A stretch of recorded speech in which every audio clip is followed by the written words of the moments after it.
So, good morning guys. Ngayon ay araw ng Martes, May 26, 2026 ay tapos na ang ating panggabing trabaho. So, out tayo ng alas 5 na ng umaga. So, pauwi na tayo. So, kukunin na natin yung ating bike. So, ayan yung bike natin. Dito po pinaparking yan. Ayan. So, uwi na tayo mga kaibigan. Dadaan sa may kaliwa, sa may Santa Rita. Alright. So, yun. So, ngayon nandito tayo sa barangay Santa Rita. So, yung typical na dinadaanan ko pagka ako ay uuwi galing sa panggabing trabaho.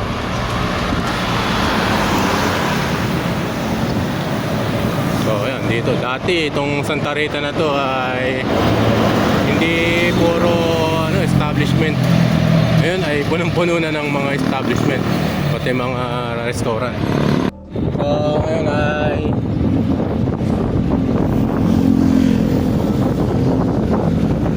going tayo na Santa Rita.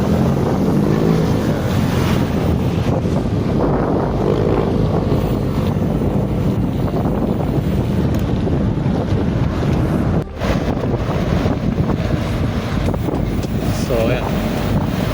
Ito yung sabi ko sa inyo na marami na establishment. Dati palengke to. Ngayon ay naging Jollibee na. Yung 7-Eleven, ganun pa rin. Ito pa rin yung dati. May KFC pa. So, ayan.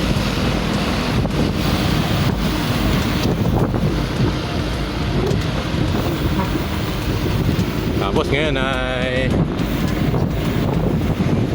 may McDo pa ngayon. Dito sa Santa Rita, kumpleto. Tapos meron din sila dito yung tinatawag na Bulacan Metro Warehouse. Marami dyan mga kumpanya. So dito na naman tayo sa may bungad, sa may kanto ng papuntang Ligas. Dito, sa may kaliwa. Pero tayo ay diretso. Tatawid tayo ng Santa Rita Bridge. Santa Rita Bridge.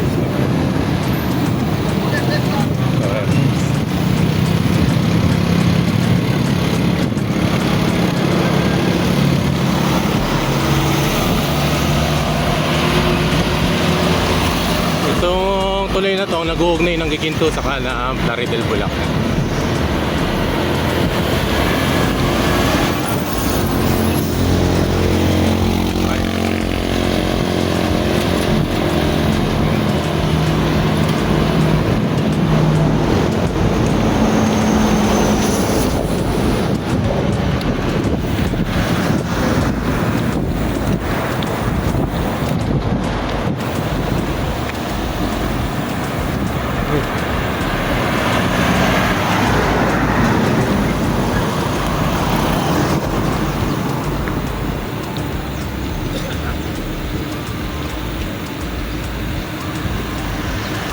So kanina yan, nakita natin ang aking hipag.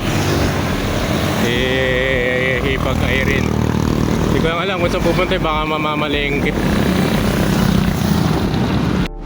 So nandito na tayo sa may kanto ng Manila Memorial Park.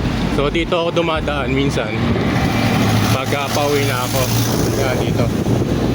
Ang lusot niyan sa may Maria Lourdes Subdivision.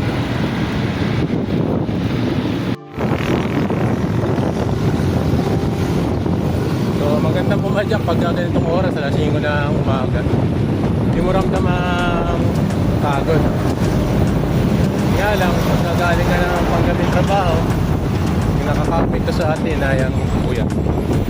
Alright. So, pagdating dito sa may kanto na to ay kakaliwa na tayo dito. Nope. Kaliwa tayo. Bagal siya mga boy. So ito, ang dulo nito ay sa may St. James simbahan.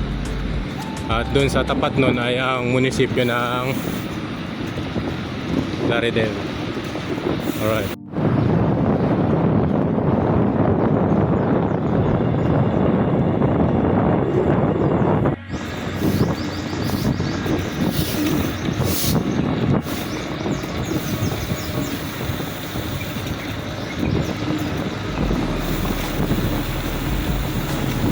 So pagdating dito sa may kaliwa, ito yung dinadaanan ko pa.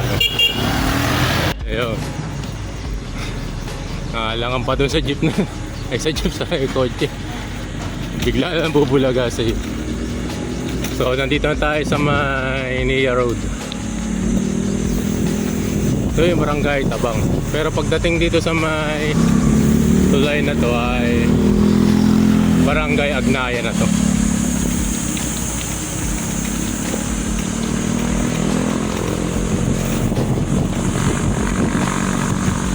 So ayun.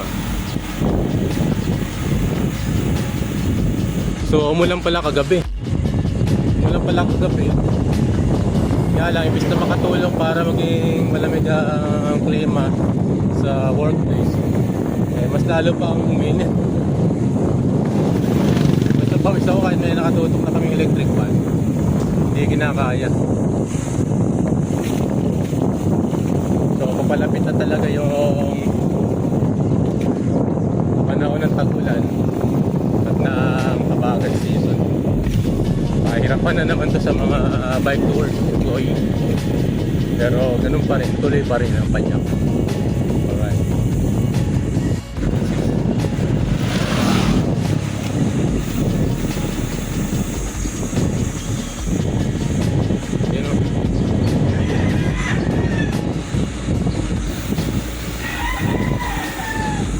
Diretso na to, lalabas tayo sa may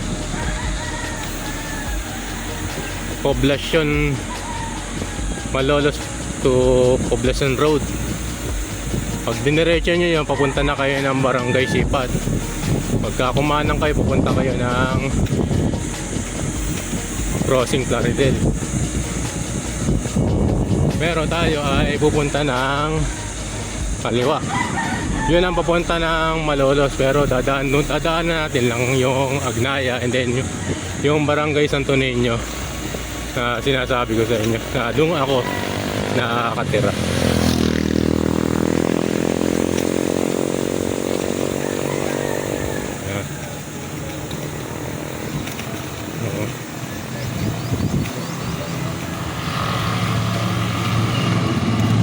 Okay, tayo dito yun. Alright. So, dito tayo sa may Barangay Agnaya.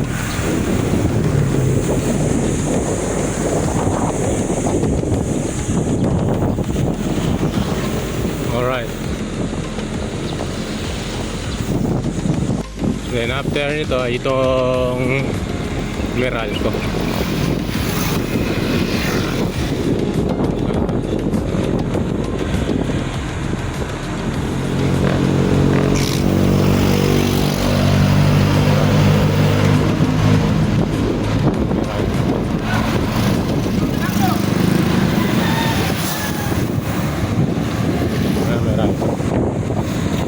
So, konti na lang at makakawin na tayo sa amin.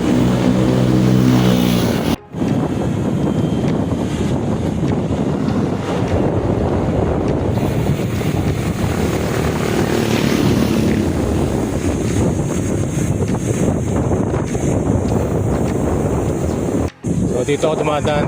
Okay, yun, natambayan ko yan. Uy, yun. May pump. Ang ganda. So ito na tayo mga kaibigan. Dito ako sa may Mary Grace Village. Ayun.